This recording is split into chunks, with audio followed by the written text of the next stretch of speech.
Someone is selling broth in a paper cup for $12 and calling it ancient wisdom. My grandmother would have called it something else entirely. In our kitchen, broth was never purchased. It was made from what the pot left behind, the dark liquid under the cooked greens, the cloudy water drained from boiled potatoes, the faint sweetness still sitting in a bare corn cob. 5 of those broths disappeared from most American kitchens without anyone noticing. One of them kept sick children warm through winter without a doctor in reach. Stay for that one. It matters more than the rest. Number 5, pot likker broth. We did not pour this down the drain. That would have been wasteful in a way I cannot easily explain to someone who buys their vegetables already trimmed and bagged and stripped of everything the pot might have gotten from them. Pot likker is what stays in the bottom of a heavy kettle after cabbage or kale or turnip greens have been cooking for a long time, usually with a ham hock or a piece of salt pork that spent hours in the same liquid. You strain it, season it with salt, and if the pot had vinegar-wilted greens, a small splash of cider vinegar sharpens the whole thing.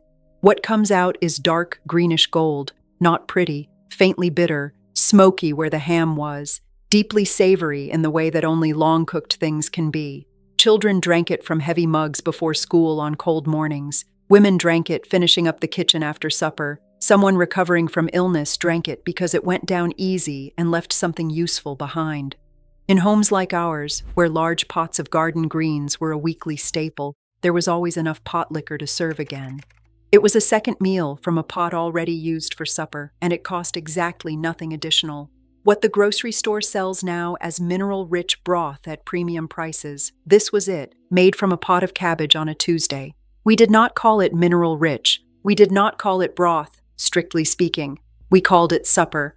The habit faded when vegetables arrived pre-trimmed and pre-washed, the cooking liquid already discarded before the bag was sealed. Smaller families produced less of it, and somewhere along the way, the idea of drinking the water from cooked greens became something people were embarrassed to admit, as if it were evidence of deprivation rather than sense. In kitchens where large pots of garden-grown vegetables still go on the stove regularly, pot likker still happens. It was never created as a dish. It was simply kept. Number 4, corn cob broth. After we cut the corn in late summer, those bare cobs went straight into the pot. Not because times were desperate, because they still had something to give, and a kitchen that throws away something useful before testing it is a kitchen forming a bad habit. Corn cob broth is made by simmering the cleaned, stripped cobs in plain water, sometimes with a little onion or celery tops, sometimes with nothing at all. What comes off them is pale gold, faintly sweet, clean tasting in a way that plain water is not. It adds a quiet body to bean pots and grain dishes. Cooked in it, rice and barley take on a sweetness they would not have from plain water. Poured into a mug on a lean afternoon, it held you until supper better than nothing. During canning week, every surface in the kitchen was covered.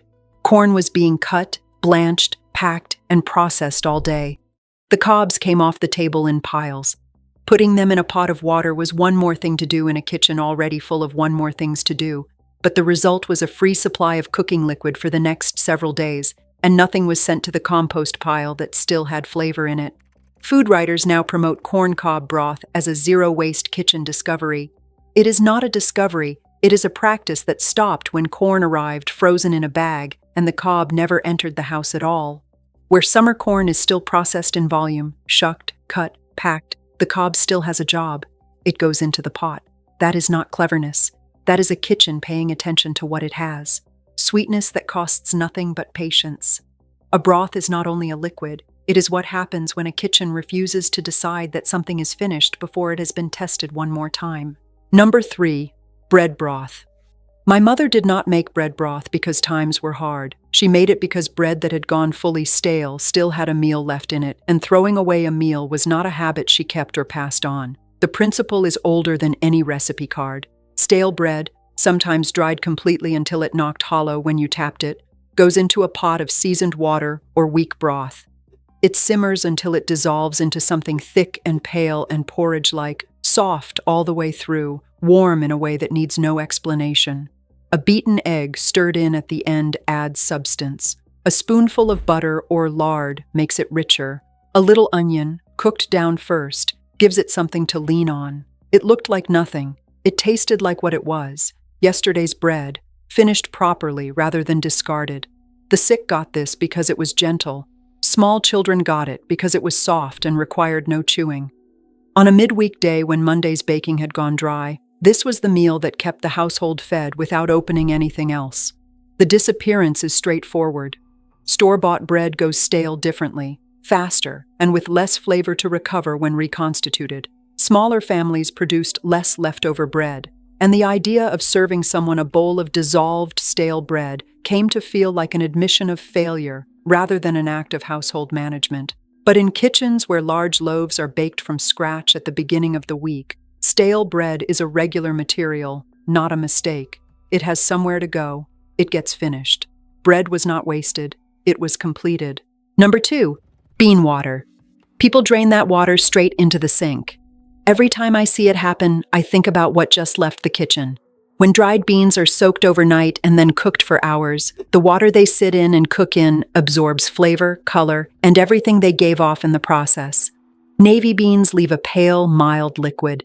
Kidney beans leave something darker and earthier. Pinto beans leave something in between. All of it is savory, faintly rich, and thin enough to season lightly and use as broth the same afternoon. In homes where dried beans were cooked from scratch every week, and where Friday's meal was often bean soup by habit or by the rhythm of the week, that cooking liquid was reserved without much thought. Sometimes it became the base of the soup itself, the beans already in it. Sometimes it was poured off and used separately the next day, perhaps thickened with a handful of rivels, small flour and egg crumbles pinched and dropped in, which turned it into something a working body could use. It extended one pot of dried beans into 2 separate uses.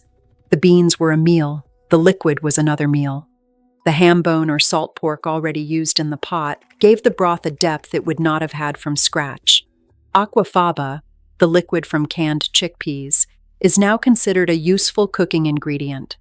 Farmhouse cooks used the cooking water from every dried bean they boiled without naming it or discussing it because the idea of pouring away a usable liquid was simply not something that entered the calculation. When beans began arriving canned and pre-cooked, the liquid became packaging, not ingredient.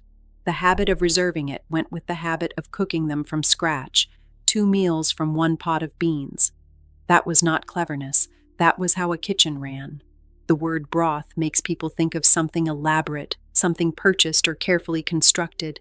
In a farmhouse kitchen, broth was what happened when you decided nothing useful was finished until it had been tested one more time. Number 1, potato water. I watched my grandmother pour this into a mug and carry it to a child who was too sick to eat anything else. She did not explain what she was doing. She had been doing it long enough that explanation felt unnecessary. She knew what that cloudy water had in it, and she knew what a sick child's stomach could tolerate and what it could not. When potatoes are boiled, the water they cook in becomes pale and slightly opaque, faintly starchy, carrying something of the potato into the liquid. Seasoned with a little salt, enriched with a scrape of butter or a spoonful of cream when available, it becomes the mildest possible thing a kitchen can offer. Warm, soft, asking nothing from a body that has nothing left to give. Poured over dried bread or a small amount of noodles, it was a light supper for someone coming off an illness. Drunk from a heavy mug, it was something warm and sustaining for a child who could not manage a full plate. Used in bread dough in place of plain water, it added a quality to the crumb that plain water did not provide.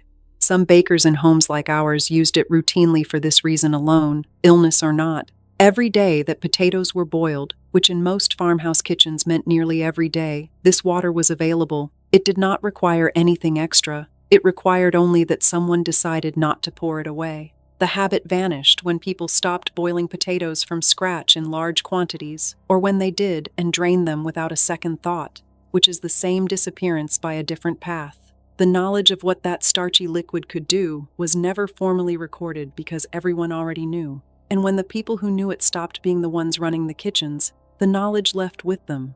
A pot of potatoes goes on the stove in homes where potatoes remain a daily staple cooked whole. The water comes off them cloudy and warm. In kitchens that still know what to do with it, it does not go down the drain. These 5 broths never required a recipe. They required a habit, the habit of looking at what the pot left behind and asking whether the kitchen was finished with it. Most of the time, it was not. What your grandmother poured away, or kept, tells you something about how she understood a kitchen. These were not luxury foods dressed up in modern packaging. They were the pot after the meal was done, still working. If your mother saved the potato water, or poured the bean liquid into a jar for tomorrow, or handed you a mug of something warm that came from the bottom of the greens pot, leave that below. There are more of these than any list can hold, and the ones that were never written down are the ones most worth remembering. The wooden spoon is resting across the pot. The kitchen already knows what comes next.